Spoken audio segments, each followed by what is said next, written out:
খালি আমার লাগে কাজে লাগে। যদি তরকারি রান্ধি ভালো করে তরকারি রান্ধি, লবণ কম হয়েছে, জাল বেশি হয়েছে, কিছু পারস না, এই এক কথা দুই কথা মনে করেন কাজে লেগে যায়। হঠাৎ করে আমি কইছি আমি কি তোর বউ বিয়া করার বউ যে তুই আমার লাগে কাজ করো, এই কথাটা শুনছে তো বাড়িওয়ালা বলিয়া বুঝা হেলাইছে। এখন বাড়িওয়ালা ধরে হেলাইছে, আর মিথ্যা কথা কয়ে লাভ নেই আপনাদের কাছে। কারণ মনে করেন যে ঢাকা শহরে যখন আইসি অনেক কষ্টের ভিতরে আসছিলাম, অনেক কষ্ট চলছি। তো এই বাইরের আন্ডারে কাজ করতাম গার্মেন্টসে। তো বাইরে আমি করলাম যে ভাই দেখেন আমার তো অনেক কষ্ট, তো আমি রুম ভাড়া নিয়ে আমি অনেক ঝামেলা আছি। ভাইও আমার করলো যে আমার তো রান্না বান্না নিয়ে অনেক ঝামেলা হয়, বউ নাই, এরকম করলো। পরে আমি কইছি যে ভাই আবার করতেছে তুমি যদি চাও তাহলে আমি মনে করো যে যত বছর চাকরি করবো তত বছর তুমি আমার লগে থাকতে পারো। এরপরে যে তোমার আর বিয়া শাদি করা, বিয়া শাদি আমি করতাম না। পরে আমিও অনেক কিছু ভেবে দেখলাম যে না আমি এখন কি করবো, আমার তো নাই। ওদিকে গ্রামে গ্রামে মনে করেন যে আমার বাপ নাই মা নাই, ছোট ছোট দুটা ভাই বোন আছে, তাগরও তো টাকা পয়সা দিতে হইবে।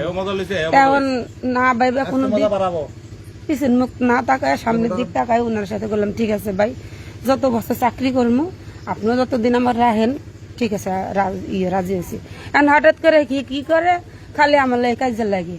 যদি তরকারি রান্ধি ভালো করে তরকারি রান্ধি, লবণ কম হয়েছে, জাল বেশি হয়েছে, কিছু পারস না, এই এক কথা দুই কথা মনে করেন কাজে লেগে যায়। হঠাৎ করে আমি কইছি আমি কি তোর বউ বিয়া করার বউ যে তুই আমার লাগে কাজ করো, এই কথাটা শুনছে তো বাড়িওয়ালা বলিয়া বুঝা হালাইছে।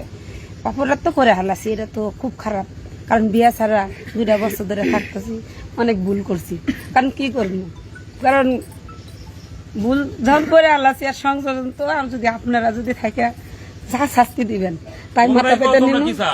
আপনারা যদি আমাদের যদি কথা আছে না যে মেয়েরা খেতে যদি বার করে দেন তা তো রাজি, আর যদি বিয়া করাই দেন তা তো রাজি।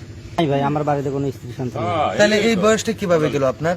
কিভাবে গেল, এখন আইসি কন্ট্রাক্ট সিস্টেমে পাইছিলাম, এই যখন পড়ছি এখন জানাশুনে সবাই হয়ে গেছে। এখন আপনারা ডিসিশন যা নেবেন তাই এখন আমরা মানে হ্যাঁ এর আগেও বলে 2-3 মায়ের সাথে এমনই করছে, লাস্টে আমার সাথে এইভাবে থাকছি। এখন আমি পারমেন্ট করে নিতে চাই। এখন আপনারা যদি বলেন না বিয়ে পরে দিবেন, আর যদি না বাইর করে দিবেন তাহলে তাও ভালো। অন্যায় করছে এটার বিচার অবশ্যই আইনের কাছে আমরা পামু। এই মনে করেন যে এই মনের মধ্যে এই আশাটা রাখাই আইনের খাতে আমরা ওদের তুলে দিতেছে।